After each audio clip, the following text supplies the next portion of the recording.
Welcome to your deep dive. Today we're going down the Bitcoin rabbit hole, huh? You've sent over some really interesting stuff. Hayek. Hardware wallets. Wow. It seems like you're looking for more than just the tech, right? Yeah. It's like you want to understand how Bitcoin could actually like reshape how we think about money and government. Absolutely. And what's so fascinating is how much Bitcoin, even though it's relatively new, really echoes a lot of the ideas from the Austrian School of Economics, even though those ideas have been around for decades, right? Right. You included this talk by Josef Tětek. He's a Bitcoin analyst, but he's coming at it from this Austrian economics background, which I think is really interesting. Yeah. So for those of us who haven't, really dug into Hayek since college, Yeah. what's the key takeaway? What's the big idea here? Well, the Austrian school, at its core, it's all about free markets and really limited government. Yeah. They see central banks as kind of the root of so many of the economic problems that we face, especially these boom and bust cycles, right? Which, we're all too familiar with. Yeah, they would have a field day with the current situation. Precisely. And Tětek argues that these economists, guys like Ludwig von Mises, they've been searching for a way to separate money and state for almost a century now. Wow. Because they saw, even back then, the inherent dangers of having the government so involved in controlling money. Yeah. It's interesting because you almost never hear that side of it, right? It's always, we need the Fed to, whatever. Sure. Right. And so is Tětek basically saying that Bitcoin is the answer, the thing these economists have been waiting for, this way to finally, disentangle the two? That's exactly what he's arguing, that because Bitcoin is truly decentralized, it's fundamentally outside of any government's control. And he makes this, I think, really interesting comparison. He compares it to language. Oh, okay. How so? You know how there have been these attempts to create languages from the top down, like Esperanto? Both have largely failed. And so he suggests that these attempts to kind of control money in the same way are just as, futile, potentially damaging. Not sure. It makes you wonder, are these decentralized systems like language or like Bitcoin, are those actually more aligned with kind of how we naturally operate and communicate and exchange value? Like we're hardwired for it almost. Yeah. So Bitcoin being digital, not something you can put in your pocket, that's actually better. It's like the opposite of what we're used to. It really is, and that's kind of the point. That's where its strength lies. Because it's intangible, Bitcoin bypasses the need for those intermediaries, those banks and governments. So Tětek sees this as like the next step. After gold, we had paper money, and now we've got this whole digital thing happening. Yeah, he really does see it as this natural progression, this evolution of money. Okay, I get it in theory, but it's still tough to wrap your head around, right? Like digital money. It's not like I can hold it, touch it.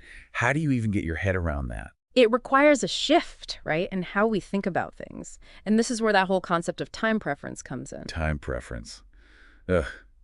That sounds like something from econ class that I've successfully blocked out all these years. Understandable. It's one of those things that sounds way more complicated than it is. So indulge me. Remind me. Basically, it's about how much we value something today versus how much we think it will be worth in the future. So like instant gratification versus playing the long game. Exactly. Like if I offered you $10 right now or $20, but you had to wait a week, which would you choose? Well, $10 in hand is pretty tempting. Right. So that would be a high time preference. You're putting more value on getting something right now, even if it means getting less overall. Versus somebody who's like, nope, I'm going to wait. I'll take the $20 next week. I can hold out. Exactly. Low time preference. And both approaches make sense in different contexts. But Tětek's point is that Bitcoin sort of nudges you towards a lower time preference. Because you're thinking, okay, maybe this Bitcoin is worth X today, but in 5 years, 10 years, it could be worth a whole lot more. Right. Because it's designed to resist inflation. There's only a fixed amount of it. So in theory, its value should go up over time as more people want it. So you're not thinking, what can I buy with this Bitcoin right now? You're thinking, what could this become? Exactly. And Tětek argues that this shift in thinking can actually have broader effects. He sees it as potentially leading to a more civilized society, one that's more focused on the long term with less economic instability. So it's not just about the money. It's about the values baked into the whole system. Exactly. And that's where those 10 commandments of Bitcoin you sent over come in. It's like he's offering practical advice, but also a framework for how to approach this new world. Like, if you're going to buy into this, here's how to think about it. Right. Like using hardware wallets, not getting caught up in the hype, things like that. They're really about adopting a certain mindset. Speaking of navigating all of this, Yeah. you included some stuff about other cryptocurrencies, all those altcoins out there. But Tětek does not seem like a fan. He actually calls them a trap of the devil. Yeah, he doesn't mince words, does he? So what's behind that? Why is he so down on altcoins? Remember how we talked about decentralization being at the heart of Bitcoin? Well, he's saying most altcoins just don't cut it. They might have cool features or promise faster transactions, but they often come with trade-offs. Like what?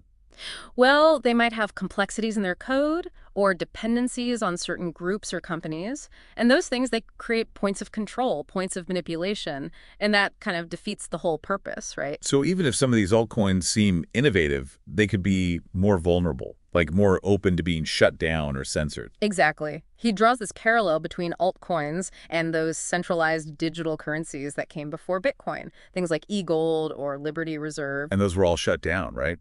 By Yeah. governments and stuff. So is he saying altcoins are like doomed to repeat that? Pretty much. Because they had those central points of failure, they were vulnerable. And that's exactly what Bitcoin is designed to avoid. So it goes back to that core idea, separating money and state. Exactly. Tětek really hammers that home. He wants people to remember that's the whole point. That's what makes Bitcoin so radical, so potentially revolutionary. Okay, I get why he's so passionate about it. But let's be real for a second.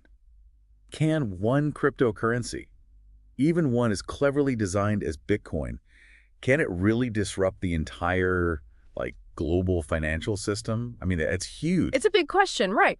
But Tětek argues it's not just possible, it's practically inevitable. He thinks that eventually. It's not about governments waking up one day and saying, okay, Bitcoin's the thing now. It's more fundamental than that. Because it can't be manipulated as easily by, central banks and stuff. Exactly. It's like, imagine a system where individuals have more control over their own financial lives. Okay, but how does that happen in real life? Practically. It's not like we all just wake up tomorrow and our bank accounts are suddenly full of Bitcoin. Right. He describes it as this kind of gradual process, happening in stages. Okay. First, you have individuals using Bitcoin as a store of value, like a hedge against inflation, like people have always turned to gold and silver, right, when things are uncertain. And then, what's the next stage? As more individuals use it, it becomes more useful for everyday transactions. Right. Like the network grows, it gets easier to use. Exactly. Its utility expands. And gradually, it starts to chip away at the dominance of, the dollar, the euro, all those government-backed currencies. A quiet revolution. Exactly. One Bitcoin transaction at a time. I like that. So, okay, let's say I'm ready to join this quiet revolution. Besides, steering clear of altcoins, what are the practical steps? What do I actually do to start separating myself from the system? Well, that's where those 10 commandments come in handy. They really are like a roadmap for navigating this new world. All right, give me the Spark Notes version. Top 3 things a newbie should keep in mind. Number 1, without a doubt, security. Remember, Bitcoin is digital. If you don't control your private keys, someone else can. Think of those keys like the ultimate password to your Bitcoin. So no writing them down on a sticky note. Got it. Exactly. And commandment number 2 goes hand in hand with that. Use a hardware wallet. Think of it like a personal Fort Knox for your Bitcoin, keeping it offline, away from hackers. Okay, security, security, security. Got it. What else? This one's tough but important. Patience. Bitcoin is volatile. Especially in the short term, it's a roller coaster. Don't expect to get rich quick. This is about embracing a different kind of financial system, one that's built for the long haul. So what? Ignore the price fluctuations, as much as possible at least. Exactly. Resist that urge to check the price every 5 minutes. It's not good for your mental health. So we've got focus on security, be patient, ignore the altcoin hype. Anything else? Or are we good to go change the world? One more thing. Never stop learning. The world of Bitcoin is constantly evolving. There are tons of resources out there. Dive in, explore. This has been incredible. It's more than just understanding Bitcoin. It's about questioning the system and maybe imagining something completely different. A world where money serves people, not the other way around. A lot to think about. That's what these deep dives are all about, right? Big thanks to you, expert, for walking us through all of this. It's been illuminating. Glad to be here. And to you, listener, for sending us this thought-provoking material.